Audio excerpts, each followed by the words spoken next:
There are cases in my casebook that were never meant to be read, not because they contain anything shameful, no, quite the opposite. Some records are kept private precisely because they are too gentle for the public prints, too human for the columns of sensation that the reading world seems to prefer. This is one such record. I made a quiet promise to myself, in the writing of it, that it would remain between these covers for as long as certain people lived their lives in the dignified obscurity they had chosen. Now, years on, I find myself returning to it, not to publish it, but simply to remember. There was a particular quality to that Sunday, a particular quality to the light, and one small detail, 3 figures, a lamp-post, a pattern that should not have been a pattern, that has never quite left me in the years since. I open the casebook now, as one opens a window onto a morning already past. It was the kind of Sunday that London produces only in the deep heart of winter, reluctantly, and with considerable atmospheric effort. The snow had begun some time in the small hours, silently and without announcement, as the best snowfalls always do. By the time the grey light of morning gathered itself sufficiently to be called daylight, Baker Street lay under a clean, unbroken white that softened every edge and muffled every sound, so that the city beyond seemed to exist at a great and comfortable distance. The lampposts stood in their rows like patient sentinels, each crowned with a small white hat of accumulated snow, their gas flames burning low and warm against the pale morning air. The cobblestones had vanished entirely beneath the white, and in their place was a smooth, unwritten surface that the morning had not yet disturbed. From the sitting-room window at 221B, the street below looked almost peaceful enough to be a painting. Watson noticed the snow first as a quality of light, a brightness that reached through the curtains and lay gently across the floor in pale rectangles, softer than the usual grey London morning, warmer somehow, as though the snow were lending the day a kind of reflected hopefulness it had not earned by its own meteorological merits. He noticed it before he was fully awake, in that comfortable, unhurried way that Sunday mornings sometimes permit, a slow awareness of the room around him, the smell of coal smoke, and something that might, with optimism, be described as the distant promise of toast from the floors below. He lay still for a moment longer than was strictly necessary. This was, he had long since decided, one of the small privileges of a Sunday, with no urgent appointments and no pressing cases. The army had cured him of many habits, but it had never quite cured him of appreciating a morning that asked nothing of him immediately. When he finally descended to the sitting-room, he found Holmes already at the window. This was not, in itself, unusual. Holmes occupied windows the way other men occupied chairs, with a sense of proprietorial ease, as though the view beyond the glass were a document laid out for his private study. What was slightly unusual on this particular morning was the quality of his stillness. Holmes in motion was always notable, quick, decisive, occasionally alarming. But Holmes perfectly still was something else entirely. It meant he was thinking about something specific. It meant some detail had caught in the net of his attention and was being examined with the full, quiet intensity that he reserved for things which interested him genuinely, rather than things which merely required solving. He had not lit his pipe. It rested, unlit, between 2 fingers of his right hand, as though he had picked it up with some intention, and then forgotten about it entirely. Watson crossed to the fireplace, held his hands briefly toward the warmth. Mrs. Hudson had kept the fire banked through the night, and it was already settled into the steady, orange-hearted glow that meant it had been burning for some time, and then poured himself tea from the pot on the table. The tea was still warm. He noted this without comment. Mrs. Hudson had her own ways of attending to the household that operated entirely independently of whether anyone remembered to ask for anything. "Snow," Watson observed, settling into his chair with the cup. "Indeed," said Holmes, without turning from the window. A comfortable silence occupied the room for a minute or two. Outside, the snow continued its quiet, unhurried business. The fire made small, contented sounds.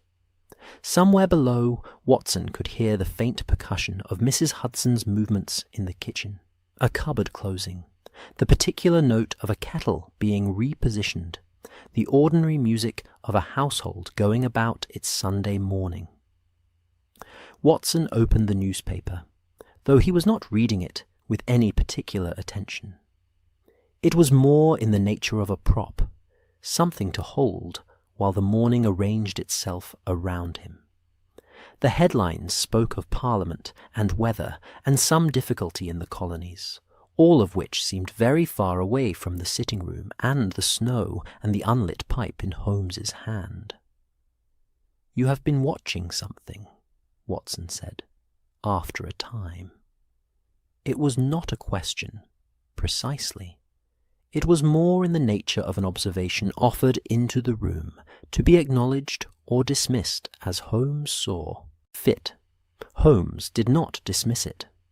3 individuals, he said, his voice carrying the particular quality of someone who has been turning a thought over quietly for some time and has now decided to let it into the open air. In the past 40 minutes, each one has paused at the base of the second lamppost. You can see it from here, the one with the slight lean that the gas company has been meaning to correct since September, for a period of between 12 and 20 seconds. Not long enough to attract particular attention, long enough to be deliberate. Watson set down the newspaper. He looked toward the window, though from his chair he couldn't see the street below at the angle Holmes could.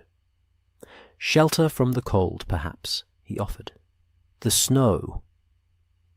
"The snow is not falling heavily enough to require shelter at a lamp-post," Holmes said, with the gentleness of a man correcting a navigational error rather than winning an argument.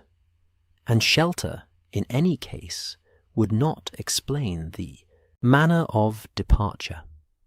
The first individual, a man, older, a worker's coat, worn at the left shoulder, arrived from the north end of Baker Street, paused, and then continued south.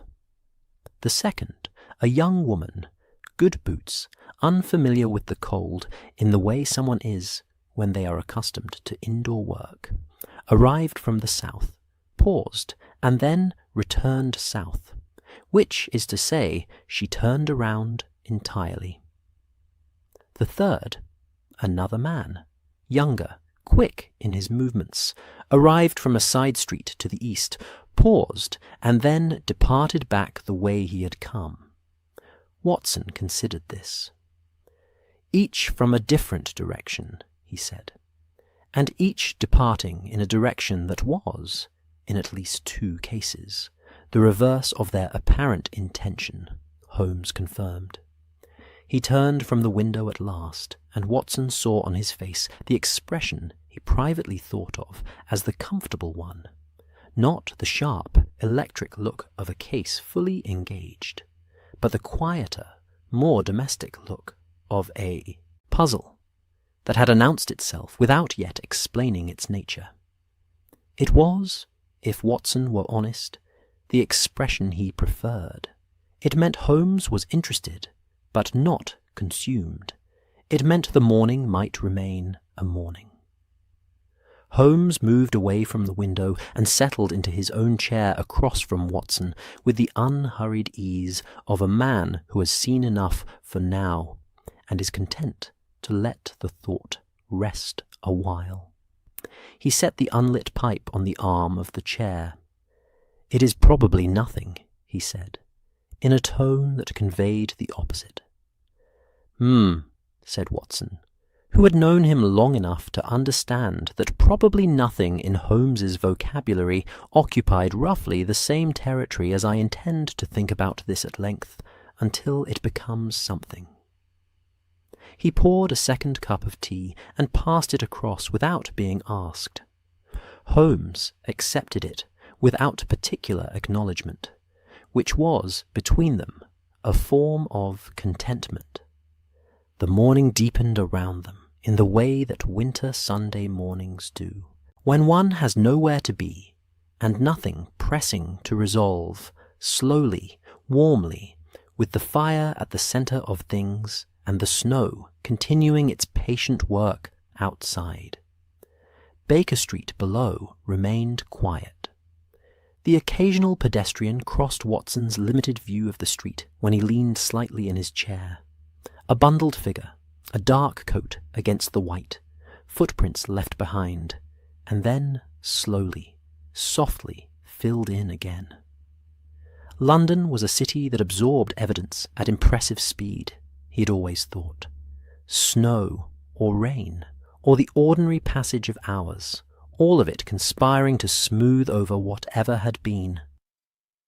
Mrs. Hudson appeared at some point with additional toast, and the information that she had noticed the snow beginning at approximately 2:30 in the morning, because she had heard it, or rather, heard the silence that snow creates, which she described with the matter-of-fact accuracy of a woman who has attended to this particular household through considerable meteorological variety, as that particular kind of quiet that means either snow or something has gone wrong with the neighbours. It had been snow. She seemed satisfied about this. She collected a cup that had been sitting on the mantelpiece since Thursday. Watson had wondered when she would notice it, and departed with it and the empty toast rack, her footsteps descending the stairs in their familiar and entirely domestic rhythm. Holmes watched her go with the expression of a man who is aware, in some general sense, of being well looked after, and who does not know precisely how to acknowledge this, except by occasionally not making things worse. Watson, meanwhile, had been thinking about the lamppost.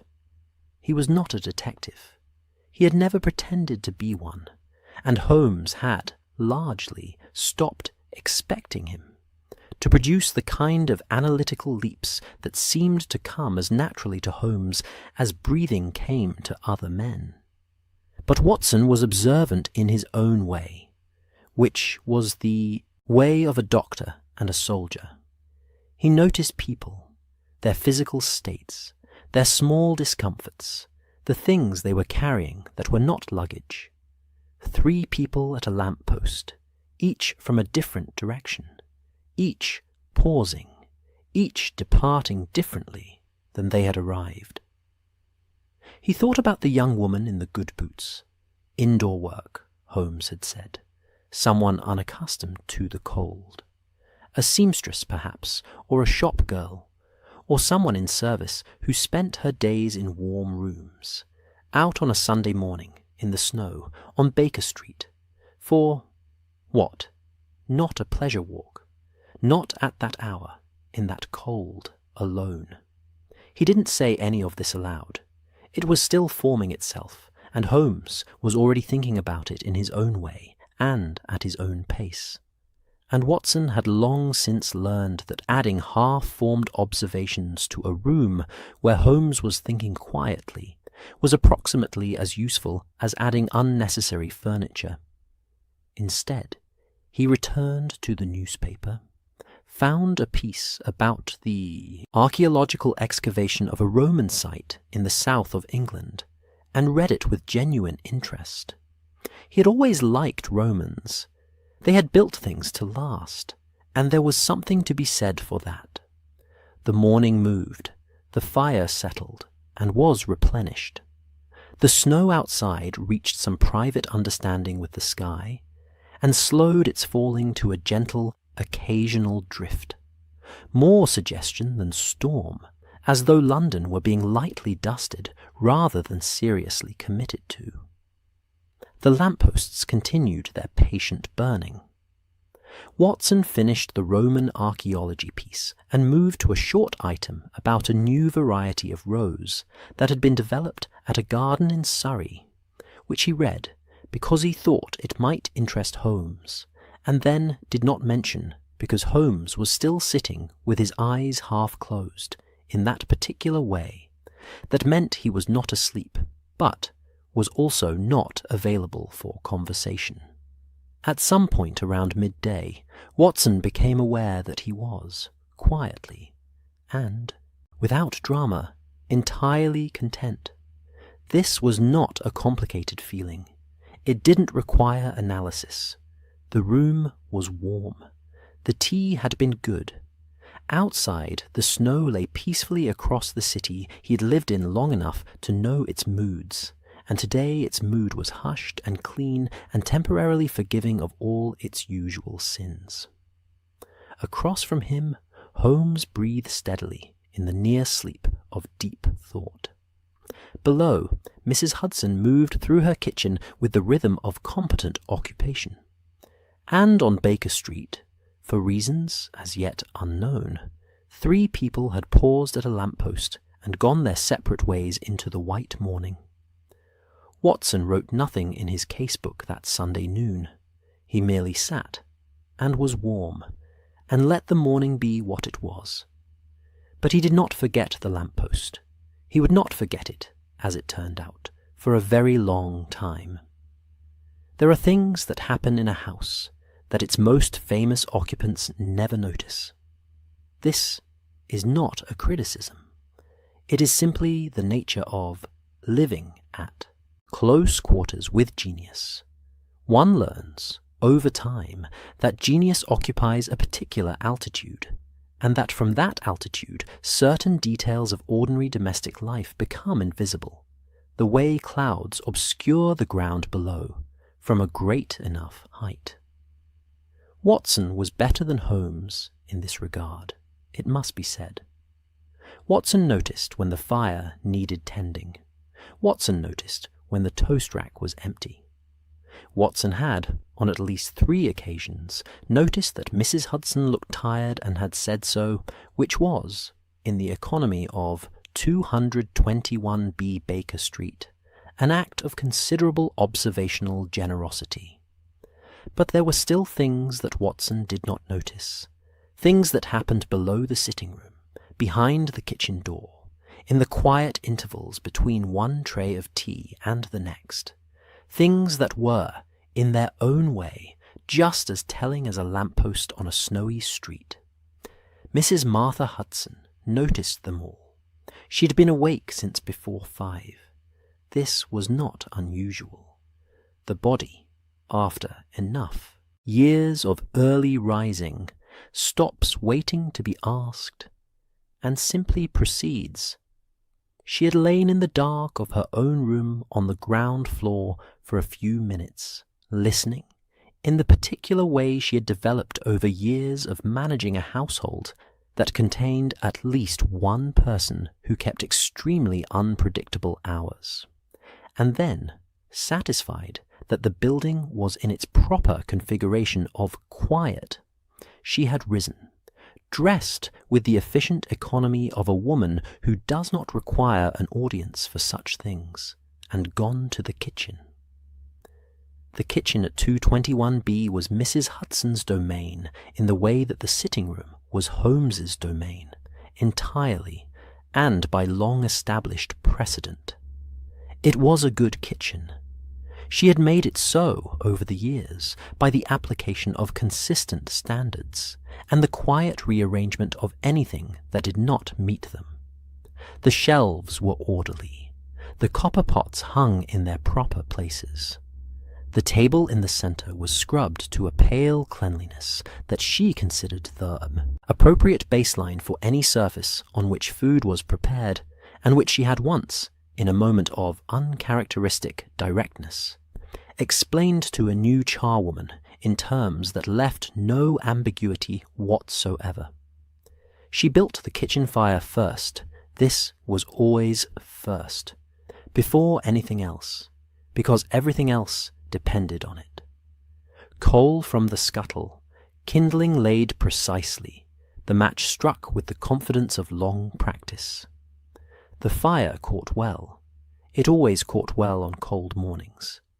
She had a theory about this, involving the draw of the chimney and the quality of winter air, which she had never shared with anyone because no one had ever asked, and because it was, in any case, a practical observation rather than a conversational one.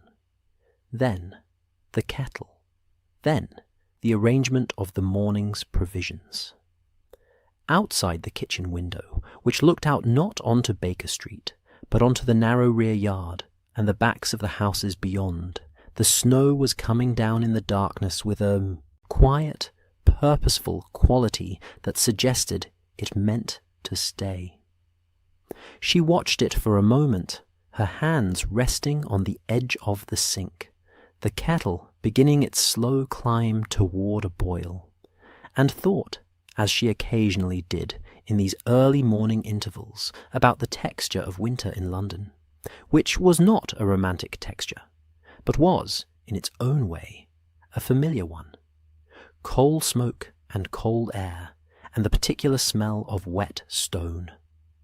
The city wore winter like a working coat, not elegantly, but practically, with the collar turned up and no apology made. She had lived in London for more years than she cared to count in any direction. She had managed this house for most of them. She knew its sounds the way a musician knows a particular instrument. Every creak of the staircase, every particular voice of the pipes in cold weather, the way the wind came in off Baker Street and found a small disagreement with the front door in temperatures below a certain point. She knew, without looking, that Mr. Holmes had not slept. She could tell by the quality of the silence from the floors above, a particular, alert quality, as opposed to the softer, more settled silence of a house in which everyone was properly unconscious. She added an extra scuttle of coal to the pile she would bring up to the sitting room later. He never asked for it. He would not notice it had been done. This was not a problem. By the time the grey light of the morning had resolved itself into something approaching day, she had the kitchen running in its proper order, had sent up the first tea tray, Watson's cup, larger, with an extra half-spoon of leaves, because Sunday warranted it, and had begun the more considered business of planning the day's meals. Sunday had its own rhythm in this household. It was, in theory, a quieter day. In practice, it depended enormously on whether Mr. Holmes had a case. With a case, Sundays at 221B could involve any number of unexpected arrivals, strange requests, and the occasional need to provide refreshment to individuals whose presence she had not anticipated, and whose business she preferred, on the whole, not to inquire about too closely. Without a case, Sundays settled into a domestic peace that she found, if she were honest with herself, rather pleasant. Watson read. Holmes thought, which looked from the outside very similar to sleeping, but was evidently something quite different. The fire burned steadily. The house was quiet. Today had the feeling of a no-case Sunday, which she had learned to recognize by the absence of a particular quality of energy in the building, that sharp, charged quality that descended on 221B when something interesting had presented itself to Mr. Holmes's attention. It wasn't present this morning. The house felt settled, considering. She began the preparation of a proper Sunday breakfast. Eggs, bacon, toast, made on the proper rack over the kitchen fire, rather than the lesser method involving the sitting room grate, which Watson occasionally attempted, and which produced results she considered unworthy of comment. She worked steadily, without hurry. There was a particular satisfaction in Sunday morning cooking that she did not experience on weekday mornings, when everything was accomplished against the background pressure of the day's demands. On Sundays, the cooking could simply be cooking. She was at the kitchen window, her hands occupied with the methodical work of breakfast, when she noticed the young woman for the third time. She knew it was the third time, because she had noticed her the first 2 Sundays as well, and had thought, each time, that it was an odd hour, and an odd route, and an odd pause. The woman came from the south end of Baker Street.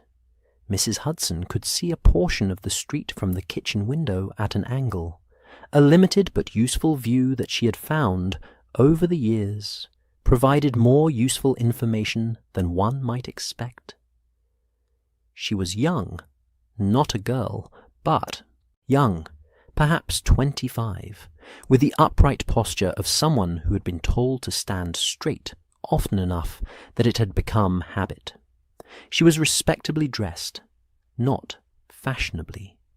A dark coat, good quality but worn, with the kind of careful maintenance that spoke of someone who owned good things and intended to keep them good through attention rather than replacement. Her boots, Mrs. Hudson noted, were excellent, better than the coat, which was interesting in itself, because boots were a practical priority for someone who walked regularly and needed to arrive somewhere presentable. She paused at the iron railing below the kitchen window, not at the front door, not at the steps, but at the low section of railing that bordered the narrow area below street level where the coal was delivered. She paused for a very short time. Her hand touched the railing briefly, not gripping it, not resting on it, just touching it, in the way one might touch a surface to check its temperature. Then she continued north along Baker Street, and was gone. Mrs. Hudson watched the empty pavement where she had been for a moment, her hand still. The first Sunday she had put it down to coincidence. The second Sunday she had put it down to habit. Some people walked the same routes on their days off. It was a common enough thing, and the pause might have been any number of innocuous things. A stone in the boot, a momentary dizziness, a thought that required standing still to complete. The third Sunday it became a pattern. She turned back to the eggs. She turned the bacon with the long-handled fork she had owned for 11 years, and which she considered irreplaceable. She assembled the breakfast tray with the automatic competence of long practice, the movements precise and unhurried, her mind, meanwhile, running quietly, alongside the image of a young woman's hand resting briefly on a snow-dusted iron railing at 9:30 on a Sunday morning. She had not mentioned this to Mr. Holmes. She had not mentioned it to Dr. Watson. This was not, she told herself, because it was certainly nothing.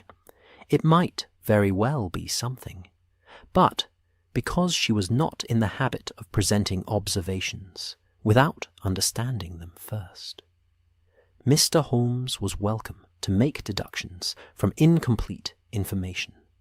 It appeared to suit his temperament. Her own temperament preferred to wait until a thing had made itself a little clearer. She wondered, as she carried the breakfast tray to the bottom of the stairs, whether the third Sunday had made it clear enough. The morning passed in its domestic layers. Breakfast was taken up and consumed, she could tell by the sounds, and later by the returned tray, which showed Watson had eaten well, and Holmes had eaten approximately half of what she had provided, which was, for Holmes, a commendably substantial effort. She collected the tray. She noted that the coal in the sitting-room grate had been replenished at some point, which meant Watson had done it. Holmes occasionally managed the fire when sufficiently absorbed in something near it, but the evidence of this particular replenishment had Watson's practical tidiness about it. She was glad of it. The sitting-room should be warm. She made her own breakfast in the kitchen in the interval, simpler than what went upstairs, because she saw no reason for ceremony in her own company. But good bread, good butter, tea made precisely as she liked it. She sat at the kitchen table for 12 minutes, which she knew because she had developed the habit of noting such things, not from any anxious timekeeping, but from a practitioner's awareness that rest, like coal and tea and properly maintained boot leather, was a resource to be managed rather than squandered. Through the kitchen window, Baker Street lay white and still. The snow had eased to an occasional drift. A few figures moved along the pavement at intervals, a man with a dog, a family in their Sunday best, a delivery boy on some errand that apparently could not wait for Monday. The lamppost at the end of the street, the one with the slight lean she had mentioned to the gas company twice now, for all the good it had done, stood in its patient, tilted way, its flame barely visible in the pale morning light. She watched it for a moment, finishing her tea. Then she washed her cup, dried it, replaced it on its shelf, and returned to the business of the day. There were things to be done. There were always things to be done in a house of this size, and Mrs. Hudson had long ago made her peace with the fact that a house occupied by two people, one of whom was occasionally arrested, and the other of whom had had a loaded revolver discharged in the sitting-room, on at least one occasion she preferred not to dwell on, required more general maintenance than the architectural facts alone would suggest. She aired the linen in the back room. She attended to a small repair on the curtainum in the lower hall that she had been meaning to address for a week. She reviewed her household accounts at the kitchen table, a Sunday habit, neat and regularizing, and noted that the coal expenditure had been higher this month, which was expected given the temperature, and that she would need to place an order with the coal merchant by Tuesday at the latest. She thought, while she worked, about the young woman. Good boots, worn coat, the careful touch at the railing. 3 Sundays.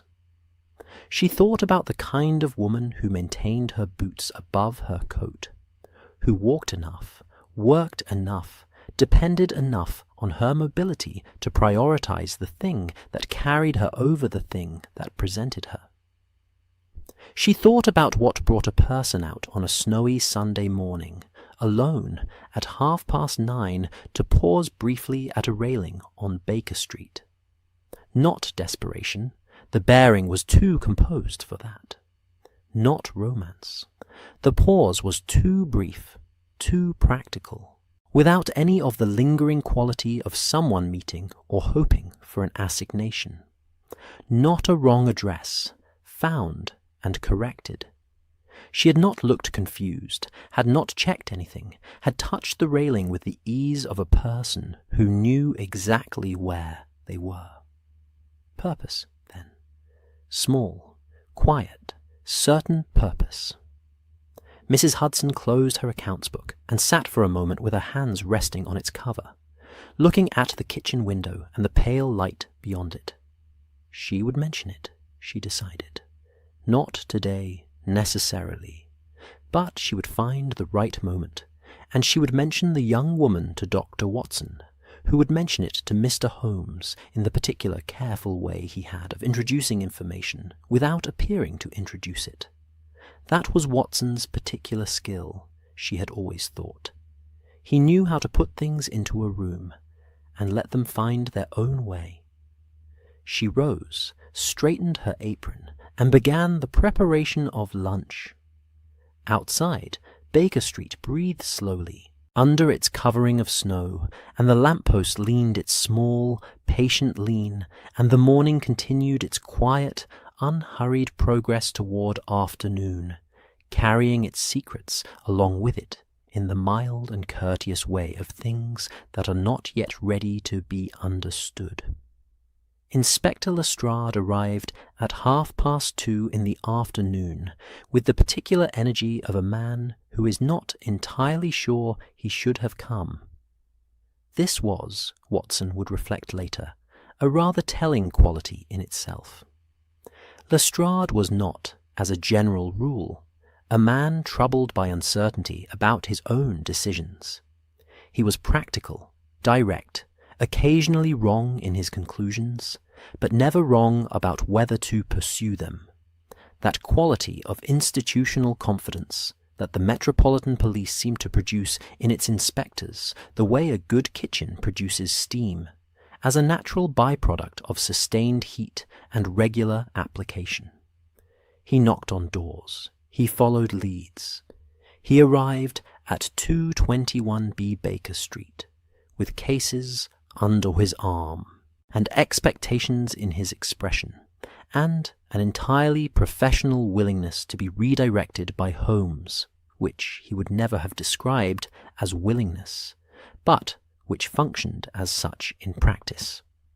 But today he had knocked at the door of 221B with something that was not quite a knock of professional purpose. It was a knock of mild apology. Watson had noticed this from the sitting-room, the particular rhythm of it, slightly less certain than Lestrade's usual announcement of himself, and had exchanged a brief glance with Holmes, who had raised one eyebrow a fraction and said nothing, which was his way of saying, "This will be interesting." Mrs. Hudson had shown him up with the neutral efficiency she applied equally to all visitors, regardless of their rank, their degree of welcome, or the condition of their boots. Though she had noted, as she always did, that Lestrade's boots were well maintained, a working man's assessment of priorities that she approved of, however she might feel about certain of his professional conclusions. He came into the sitting-room with his hat in his hands, literally, which was unlike him, suggesting either that he had forgotten to leave it downstairs, or that he was holding on to it in the manner of a man who is not sure how long he will need to stay, and looked between Watson and Holmes with the expression of someone who is composing an apology, while simultaneously trying to make it sound like a professional consultation. "Mr. Holmes," he said, "Dr. Watson, I'm sorry to trouble you on a Sunday." "Not at all," said Watson, who meant it. "Sit down, Lestrade," said Holmes, who was already watching him with the quiet attention he reserved for things he had already decided were interesting. Lestrade sat. He placed his hat on his knee. He looked at the window for a moment, the snow outside, the pale afternoon light, and then back at Holmes with the expression of a man choosing his opening carefully. "It's probably nothing," he said. Holmes, to his credit, did not smile. "Tell me about the nothing," he said pleasantly. It had begun, Lestrade explained, with a constable. Constable Rees, specifically. A young man stationed in the Baker Street area, reliable and observant in the way that young constables sometimes are, before the weight of routine settles over their perceptions and smooths away the sharper edges of their noticing. Rees had submitted a report 3 weeks ago, noting that he had observed the same woman on 2 separate occasions in the same week, at different addresses on Baker Street and the adjacent streets, at times of day that were, he had written, with the careful qualification of a man aware that his observation might be considered trivial, not inconsistent with purposeful movement, but not obviously explicable by ordinary errand. The report had sat, as such reports sometimes do, in a pile with other reports of similarly ambiguous character, waiting for context that would either elevate it to significance or dissolve it entirely. Lestrade had come across it during his Thursday review. He conducted a weekly review of pending minor reports, a habit he had developed early in his career and maintained with the quiet discipline of someone who had learned, through experience, that small things occasionally grew into large ones if left unattended, and had noted it, set it aside, and then found it sitting at the edge of his thoughts for the remainder of the week. Because there had been other things, the greengrocer, a Mr. Farrow, established on a side street 2 minutes' walk from Baker Street for the better part of a decade, reliable, respectable, with no history of difficulty with the law, had mentioned to a passing constable, in the course of a conversation about the cold weather and the difficulty of keeping root vegetables from freezing, that he had twice found small parcels left at his back door. Not unusual in itself. Deliveries were left at his back doors routinely, but these parcels had been collected on both occasions by individuals he did not recognize as his regular customers, who had arrived at his back door, collected the parcels without entering the shop, and departed. He had assumed, the first time, that it was some arrangement made by his assistant. The second time, his assistant had been absent entirely. The parcels themselves were small, wrapped in brown paper, neatly tied, and the collectors had been polite, quiet, and entirely unremarkable, except for the fact that Mr. Farrow had no idea who had arranged for them to be there. He had mentioned it to the constable, in the same tone he had mentioned the root vegetables, as a curiosity, not a complaint. Then there was the chalk. Several residents of the Baker Street area, Lestrade consulted his notebook here, with the manner of a man who has written things down precisely because he suspected they might sound thin without the support of documentation, had reported at various times over the preceding month small chalk marks on lampposts and railings in the neighborhood, not graffiti in any meaningful sense, not words or symbols with obvious significance. Small marks, a line, a cross, a simple curve, in positions that were not immediately visible, unless you were looking for them specifically. One resident had assumed it was children. Another had thought it might be the gas company, marking something for maintenance. A third had simply wiped the mark from his railing with a damp cloth, and thought no more about it until Lestrade's constable had asked whether she had noticed anything unusual in the street. Taken separately, Lestrade said, each of these things was nothing. He knew it was nothing. He was not here to suggest otherwise.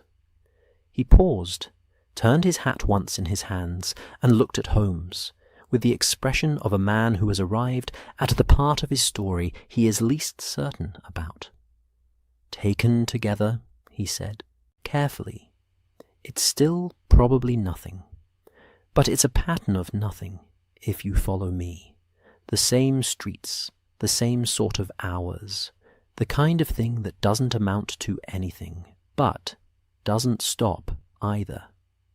Holmes had listened to all of this without interruption, which was itself a form of attention that Lestrade visibly appreciated.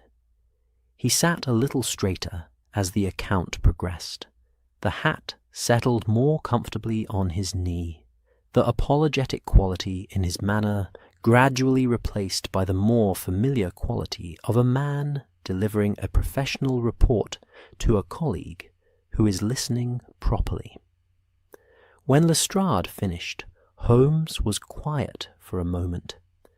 Not the distracted quiet of someone who has stopped paying attention, but the focused quiet of someone who is doing several things simultaneously inside his own mind and has temporarily suspended external expression to accommodate this. "The chalk marks," Holmes said at last. "Describe them with as much specificity as you can. Manage."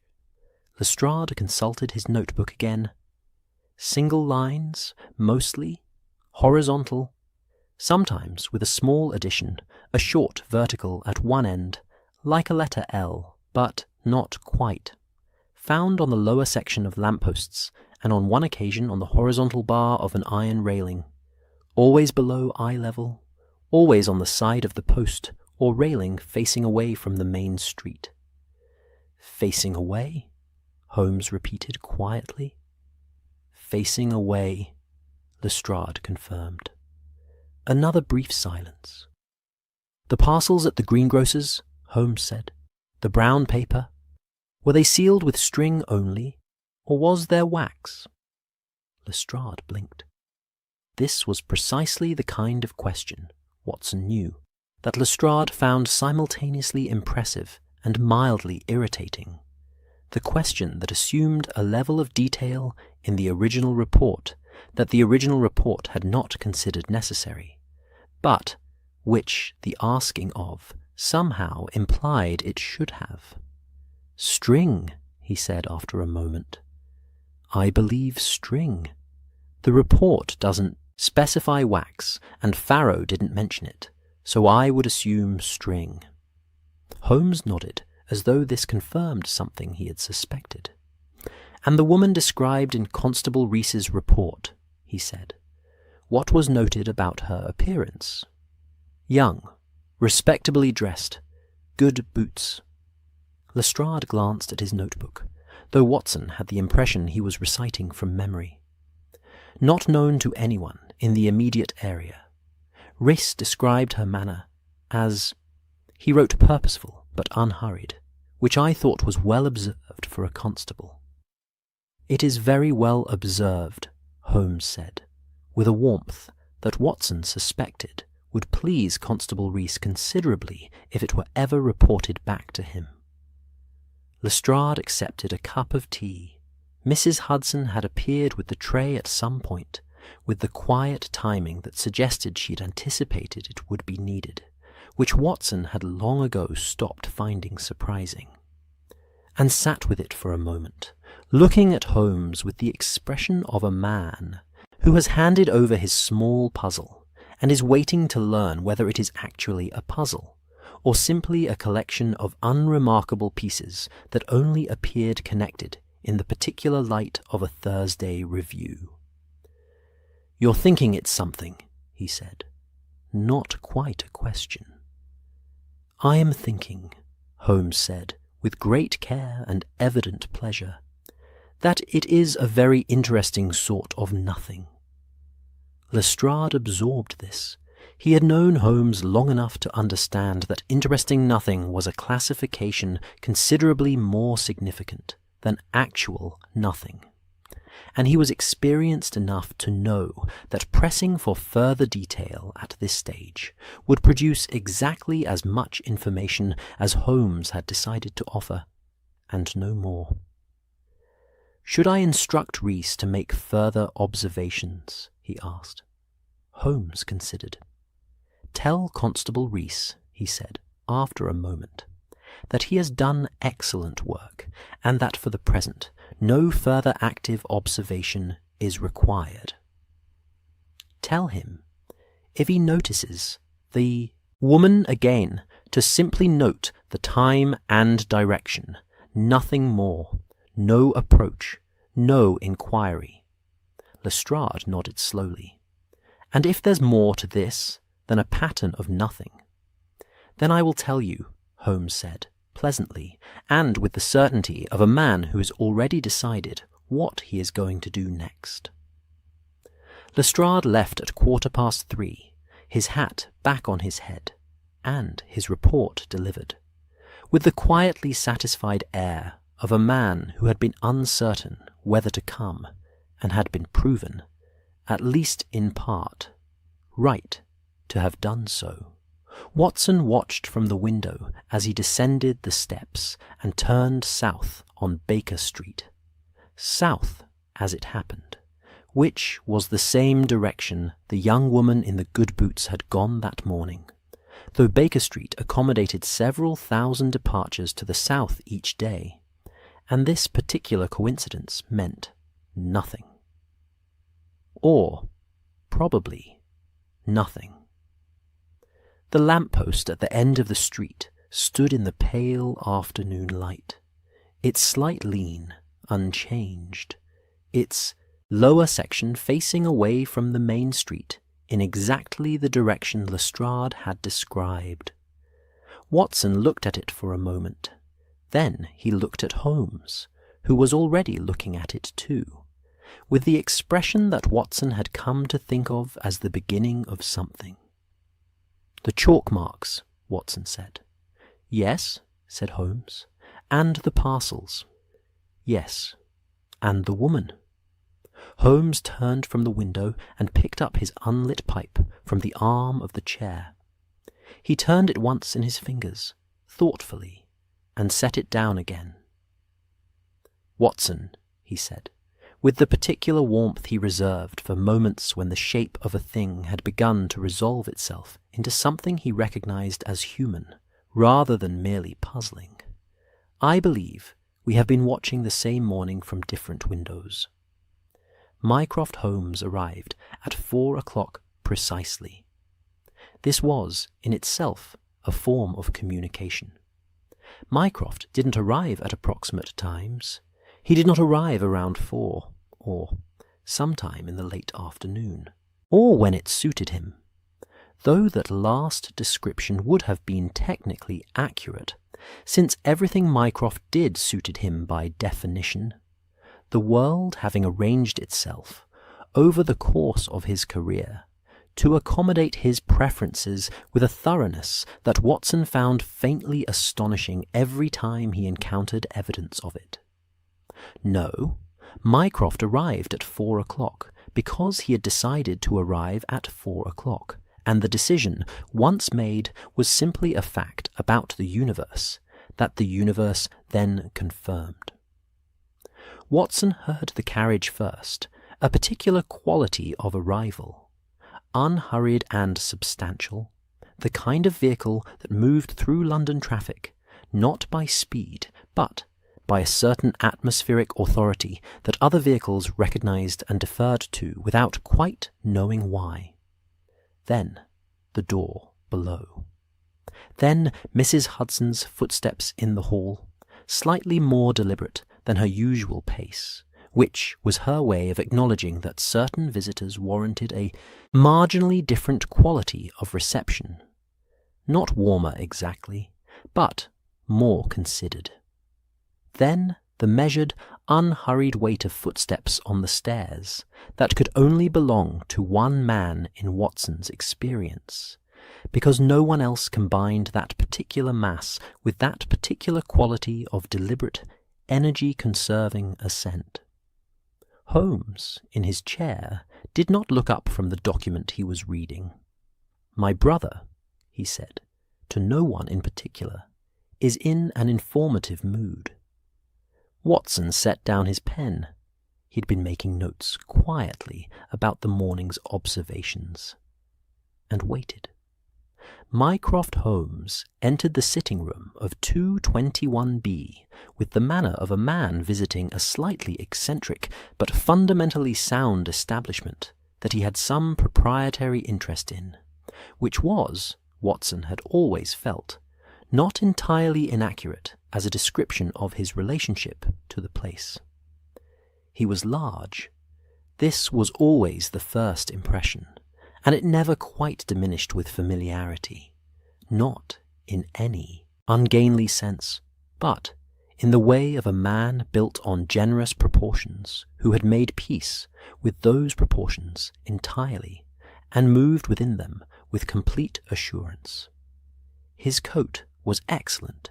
His hat was handed to some invisible point below without looking, which suggested Mrs. Hudson had positioned herself for exactly this purpose, which suggested Mycroft's arrival had been anticipated at some level of the household's intelligence-gathering operation that Watson was not entirely privy to.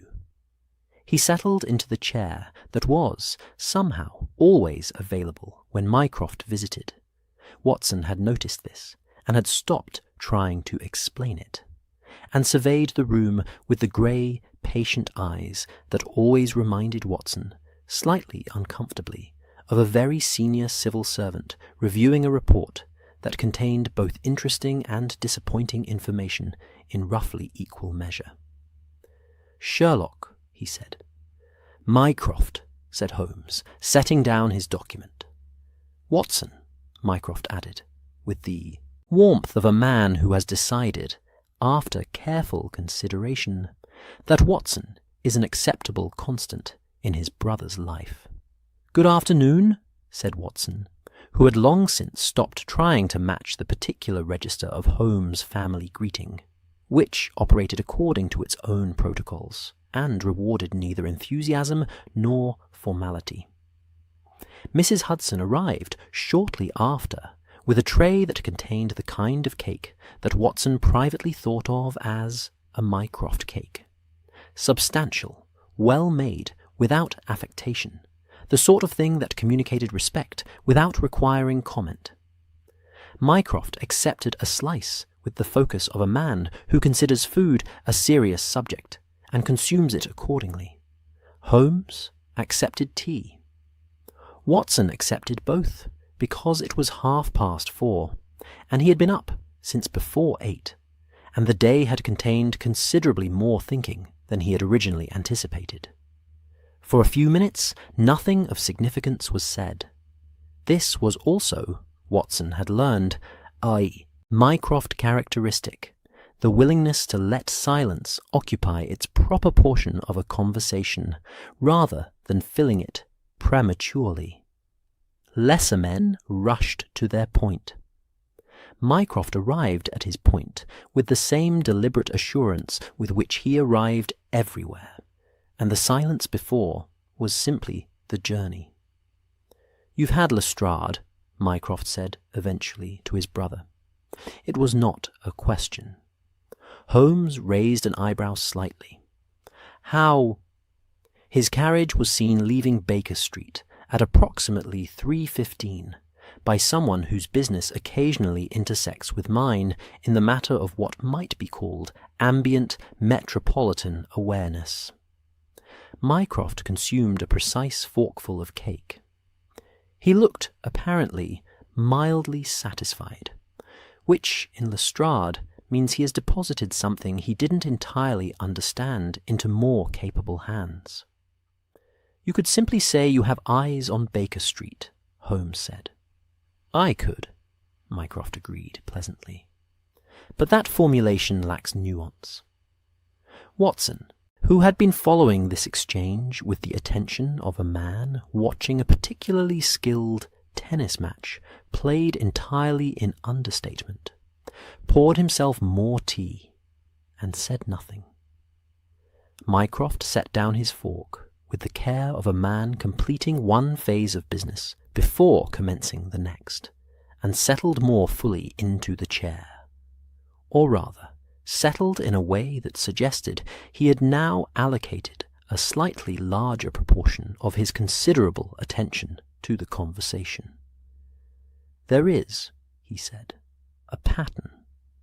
He said it in the tone of a man who has been aware of the pattern for some time and has been waiting for the appropriate moment to mention it, and who is mentioning it now not because the moment is urgent, but because it has become, in his assessment, the correct moment. "Go on," said Holmes. "Over the past 2 winters, this one and the one preceding, a minor clerk in a minor department with responsibility for certain postal district traffic records, noticed something of no immediate consequence to his work, but, which he noted, being a thorough young man, in a supplementary observation that he filed in the appropriate location and that no one read until I did." Mycroft paused. "I read most supplementary observations. It is, I find, where the texture of the city lives." Watson thought about this. He thought it was probably true. "The observation," Holmes prompted, "a pattern of informal correspondence, not through the official postal system, which would have made it rather more visible, but through a series of what he described as secondary conveyance nodes, his terminology. He is very thorough.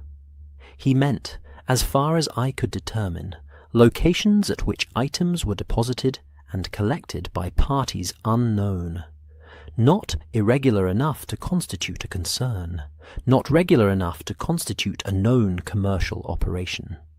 He mapped them, because he was the kind of man who maps things." Mycroft produced, from some interior pocket of his excellent coat, a folded piece of paper, and placed it on the table with the air of a man producing a document of mild administrative interest, rather than a significant revelation. "The concentration, you will notice, is heaviest in the central northern districts, Baker Street area, adjacent streets." Holmes reached for the paper and unfolded it with controlled eagerness, which Watson had learned to read in the slight quickening of his movements.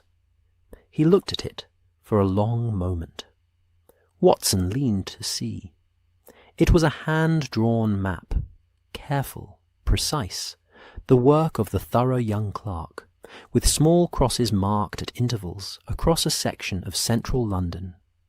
Several crosses clustered around Baker Street. Others spread outward in a pattern that was not random, but was not, Watson thought, immediately legible either, like a message in a language he didn't quite speak.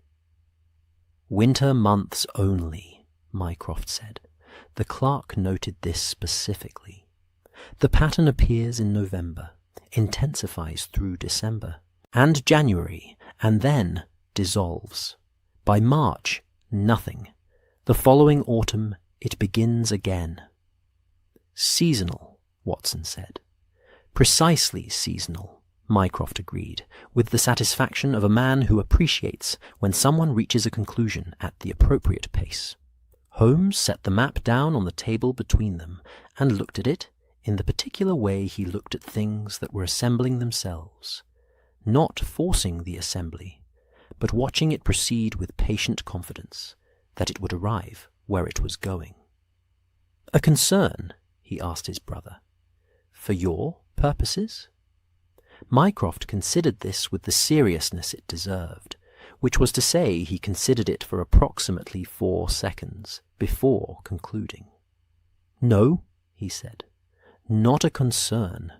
The pattern shows no encrypted content, no political character, no financial irregularity that would interest the relevant departments. It is, as far as the clerk's observations extend, entirely without the specific markers that would make it my business in any official sense." He picked up his fork again. A small, additional slice of cake had somehow appeared on his plate, which Watson attributed either to Mrs. Hudson's prescience or to some quality of Mycroft's gravitational field that attracted good food.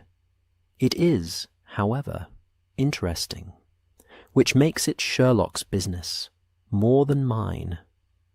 And you brought it to me because a thing that is interesting and harmless and seasonal and centred on Baker Street seemed like information you might find useful, Mycroft said, with the patient simplicity of a man explaining something that should not require explanation. And because the clerk's map, combined with whatever Lestrade has just told you, will likely complete a picture that one alone would not. Holmes looked at the map. He looked at the window. He looked, briefly, at the ceiling, in the manner of someone who is arranging several pieces of information in a space that Watson could not see. Then he looked at Watson with the expression, the human one, the warm one, that meant the shape of the thing had arrived. The working families, Watson said slowly. He wasn't entirely sure why he said it, except that it had been present at the edge of his thinking since the morning, since the young woman in the good boots, since the toast and coal smoke and snowy Sunday quiet. It's about the working families. Mycroft turned his grey eyes to Watson with an expression that was, for Mycroft, something close to approval. That, he said, is my suspicion also, though I have no evidence to that effect, only the shape of it. He finished the last of his cake with the focus of a man giving a final matter its proper due. The postal rates increased, as you may recall, the winter before last. Not dramatically, but meaningfully, for households operating on narrow margins. Letters home, to relatives in service, to family in other districts, became, for certain people, a small but genuine expense that competed with coal and food and boots. He set down his fork with finality. People being people, they found another way. The room was quiet for a moment. The fire settled with a soft sound. Outside, the snow had resumed its gentle falling, visible at the edges of the window against the darkening afternoon sky. And the marks on the lampposts, Holmes said quietly. The parcels at the greengrocer's back door. The woman on Baker Street, 3 Sundays. The infrastructure, Mycroft said, of an informal postal system built entirely from neighbourhood trust and winter necessity. He rose from his chair with the considered momentum of a large man who has completed his business and is ready to depart. I thought you'd find it charming. Holmes, Watson noted, did not disagree. Mycroft collected his hat from wherever it had been residing. Mrs. Hudson appeared at the appropriate moment with the punctuality of someone who had been listening for the change in the room's atmosphere that preceded departure, and regarded his brother for a moment from the doorway with an expression that was, for Mycroft, affectionate. "Nothing illegal, I think," he said. "Nothing illegal," Holmes confirmed. "Nothing to pursue officially. Nothing to pursue officially. Good." Mycroft settled his hat. "Then I leave it with you. Do whatever it is you do with things that are interesting and harmless and human. I have a dinner engagement and a report on the Portuguese trade situation that requires my attention before morning."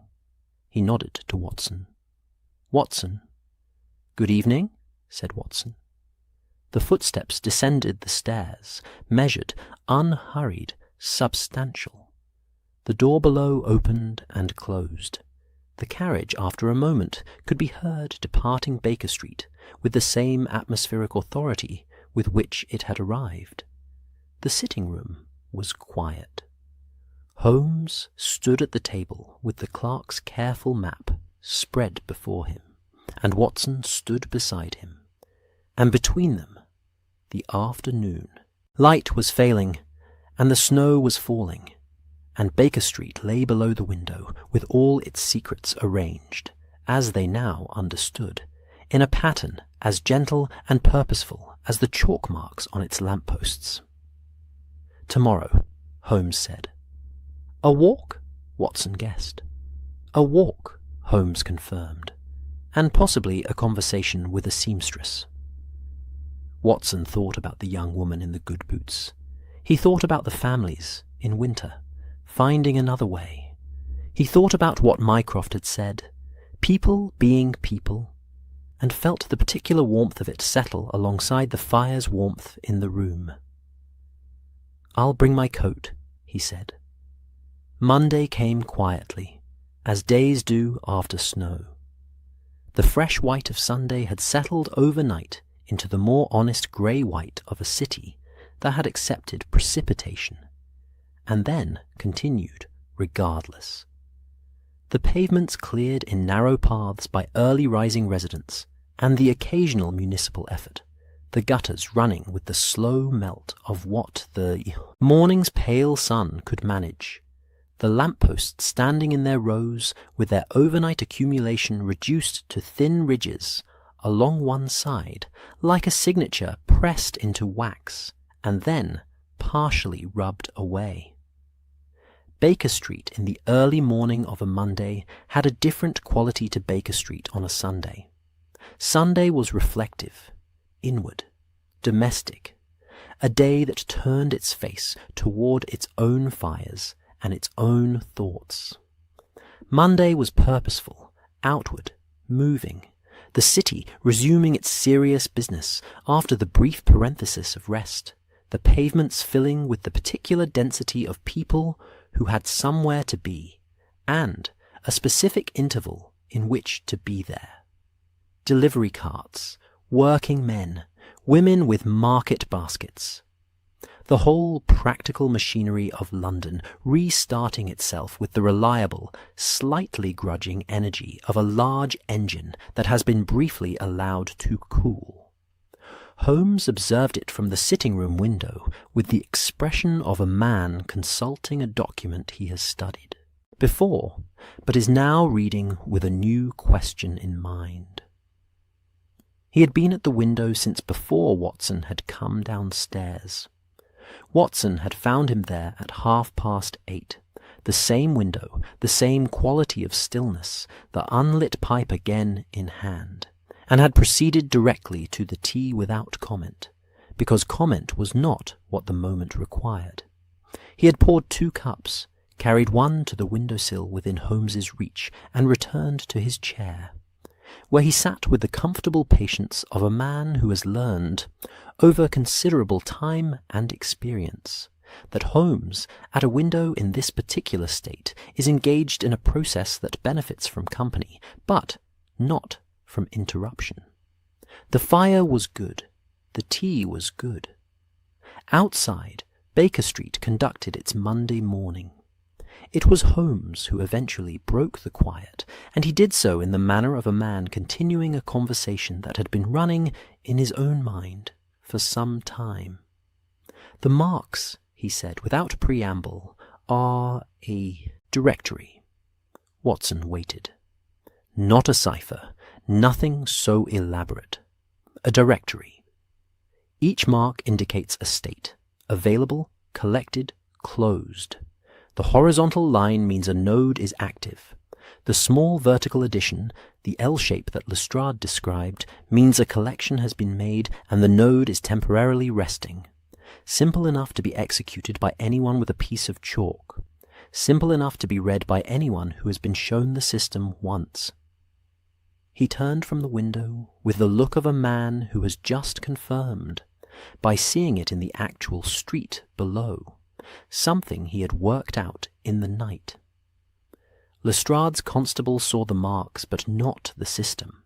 The marks are only legible if you know what you are reading. "And the greengrocer's back door," Watson said. "One of several deposit points. Chosen, I would think, for the combination of accessibility, discretion, and trustworthiness.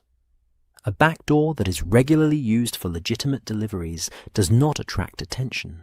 A greengrocer who is known to the neighborhood and known to be reliable, whether he is formally part of the arrangement or simply a convenient geography, provides a stable location. Holmes moved from the window to his chair, lifted his tea, and settled with the focused energy of a man warming up an engine. The parcels themselves are small. Notes, I would imagine, primarily. Perhaps occasionally small practical items. Medicine, perhaps. Or small sums of money, folded inside paper. But primarily written correspondence. Letters, Watson said. Letters, Holmes confirmed, with a warmth in the word that Watson noted. From people who could not otherwise afford to send them, or who had reason, perhaps good reason, to prefer a route that did not pass through official channels. Watson thought about this. He thought about what Mycroft had said about the postal rates. He thought about the working families of London in winter, the vast, largely invisible domestic machinery of the city, the women in service and the men on the docks and the seamstresses and the factory workers and all the ordinary people who kept the city running and who lived, most of them, at the precise margin where a small additional expense was not a small additional expense at all, but a meaningful subtraction from something else already stretched. They built a postal system, Watson said. They built a postal system, Holmes agreed, out of chalk marks and back doors and whatever trust the neighbourhood extended to them, which, in Baker Street, in this particular community, appears to have been considerable. They went out at 10 o'clock. Holmes had suggested the walk the previous evening with the easy confidence of someone who had already planned its route, and Watson had brought his coat, his good winter coat, the one with the deep collar that Mrs. Hudson had repaired at the left cuff in October, and his walking stick, which he did not strictly require on most mornings, but which he had found, over years of accompanying Holmes on investigative perambulations, to be a useful object to have in hand. It gave one something to do with one's attention during the intervals when Holmes was thinking, and one's own thinking was insufficient to fill the time. The cold was not severe, a working cold, the kind that asked for a good coat and a reasonable pace, and offered in return the sharp, clarifying quality of winter air that Watson privately thought was better for the thinking than any amount of indoor warmth. Their breath came in brief clouds, the pavement was firm underfoot, the remaining snow compressed to a pale glaze in the shaded sections between buildings, and reduced to dampness in the stretches where the morning sun had found purchase. Holmes walked with his hands in his coat pockets and his eyes in a state of slightly unfocused attention that Watson knew meant he was not looking at any one thing, but was receiving everything. The general texture of the street, the movements of people, the small fixed details of the environment, all of it passing through that extraordinary instrument of perception and being sorted, continuously and without apparent effort, into the relevant and the irrelevant. They walked south first, then turned east onto one of the side streets adjacent to Baker Street, narrower, quieter, lined with the kind of terraced housing that accommodated the city's working population in the particular combination of density and respectability that the Victorian terraced street had refined into an art form. The houses were neat, mostly. Window boxes empty in winter, but attended to. The wood painted, the glass clean. Doorsteps scrubbed. Small economies of dignity maintained against the general pressure of constrained means. Holmes paused at the corner of the street and looked at a lamp-post. Watson, looked at it with him. It was an ordinary lamppost, cast iron, the standard design, its flame currently unlit in the daylight. On its lower section, facing the interior of the side street rather than the main road, Watson could see, when he looked with the right expectation, a small horizontal chalk mark, simple, pale against the dark iron, invisible if you were not looking for it. Active, Holmes said quietly, as though reading a label. They continued. The route Holmes had chosen was not, Watson realized as they walked it, a random selection. It was a circuit, a carefully considered loop that took in the full geography of the network, as Holmes had reconstructed it from Lestrade's report, Mycroft's map, and whatever additional observations he had made from the sitting-room window over the course of the preceding day and a half. Each lamppost they passed was noted, Holmes's eyes moving to the lower section with the brief, efficient attention of a reader scanning a familiar page. Some bore marks, some did not. At the greengrocer's, a small, well-kept establishment on a side street, its front window displaying root vegetables and winter greens with the honest simplicity of a shop that didn't require elaborate presentation. Holmes paused on the narrow pavement across the street and observed the building's layout with thoughtful attention. "The back door opens onto the service lane," he said. "The lane connects to 3 different streets. Someone approaching from any of those streets could reach the door without passing the shop front, without being visible from Baker Street, and without attracting any particular notice from the surrounding houses, because the service lane is a working space, deliveries, coal, refuse, and figures moving through it are simply figures moving through it." "Elegant," Watson said, and meant it. "Very," Holmes agreed. "The elegance of practical necessity. No one designed it to be elegant. It became elegant by being used carefully and consistently by people who could not afford to be careless. They walked the service lane. It was as Holmes described, unremarkable, functional, the back walls of the terraced houses on either side with their small gates and coal holes and the accumulated practical details of household management. Nothing suspicious, nothing alarming. Just the quiet infrastructure of ordinary London life, pressed into secondary service by people who had found a use for its obscurity. They had been walking for the better part of an hour, a comfortable pace, unhurried, the kind of walking that is also thinking.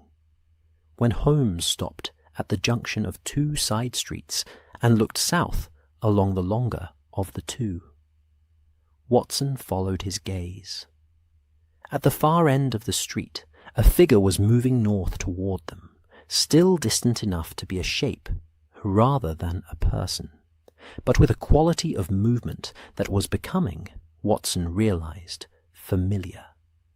The upright posture, the economical pace, the good boots pressing firmly and without hesitation into the remains of the snow. "The woman," Watson said quietly. "The woman," Holmes confirmed. He did not move.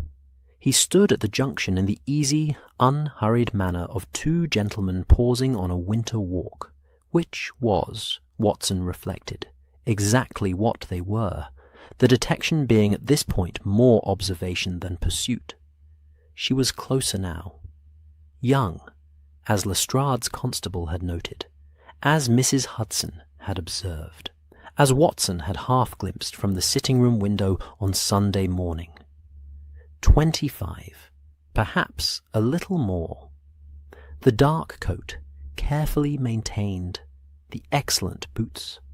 Her face, as she came near enough for detail, was composed, not guarded, not anxious, but the face of a person who was accustomed to moving through the world with a reasonable expectation that it will behave normally, and who is therefore not expecting anything in particular from this junction or these two gentlemen standing at it. She saw them when she was perhaps 30 feet away. Watson saw the small, almost imperceptible adjustment in her bearing, not a flinch, not alarm, just the slight recalibration of a person who has noticed something that requires a small revision of their expectations. Holmes raised his hat. It was a simple gesture, entirely conventional, the kind of acknowledgement that one respectable person in a street extended to another. Courteous, brief, making no claims, and requiring no response. She paused. She looked at him, at both of them, with the careful assessment of someone who is deciding, in a very short time, how to interpret what they are seeing. "Good morning," Holmes said pleasantly. "Good morning," she replied, after a moment. Her voice was steady. London, but the particular London of someone who had grown up in it, rather than arrived in it. The vowels of someone for whom this city was simply home, and not an adopted place. A brief silence. The kind of silence in which several things are understood without being stated. "My name is Holmes," he said. "I live on Baker Street. This is my friend and colleague, Dr. Watson." He said it with the easy simplicity of a man introducing himself at a social occasion, which was either enormously reassuring or considerably more alarming than an official announcement, depending on one's particular history. "We have been enjoying the morning air." She looked at him. She looked at the lamppost at the corner of the junction, whose lower section, Watson could now see, bore a small chalk mark. She made a decision. "I know who you are, Mr. Holmes," she said quietly. Not unfriendly, measured. Holmes nodded, unsurprised. "Then you will also know," he said gently, "that I am not here in any official capacity. I am not with the police. I am not, as a rule, interested in arrangements that harm no one." Another silence, shorter this time. "My name is Edith," she said. They didn't have the full conversation at the junction.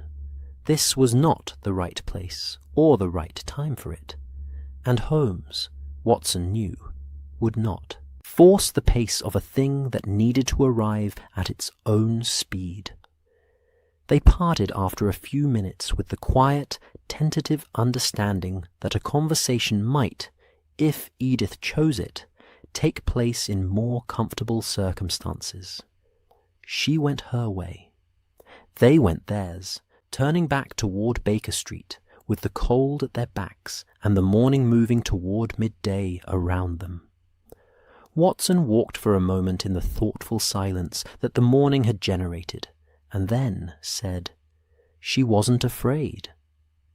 "No," said Holmes, "she wasn't afraid because she knows she has done nothing wrong. People who have done nothing wrong and know it carry that knowledge in a particular way." He paused at the corner of Baker Street and looked, briefly, at the lamppost with the slight lean. It is one of the more useful things to be able to read in a person. Watson looked at the lamppost too, at its lower section, facing away from the main street, at the small, neat mark that was either there or not there, depending on whether you knew to look. "A directory," he said, remembering. "A directory," Holmes agreed, pointing toward something very ordinary, and, I think, rather good. They crossed Baker Street. Above the door of 221B, a light was already burning. Mrs. Hudson's quiet efficiency, extending to the recognition that the afternoon would be dark early, and that a house should welcome its inhabitants back from the cold with warmth at its threshold. Watson climbed the steps. Holmes followed. Inside, the fire was burning. The afternoon was waiting. And somewhere in the streets behind them, Edith was walking her route with the quiet purpose of someone who carries other people's words between them in the winter, when other ways have become too costly for the people who need them most. Edith came on Tuesday. She had not been asked to come on any particular day, because Holmes did not issue summons, not in cases like this one, where the thing being investigated was not a crime, but a circumstance, and where the person at its centre had done nothing that required the coercive vocabulary of official inquiry. He had simply made it known at the junction of two side streets on a cold Monday morning that a conversation might be welcome. The rest had been left to her, as it should have been, because the decision to walk through the door of 221B Baker Street and sit across from Sherlock Holmes was not a trivial one, and deserved to be made in full freedom.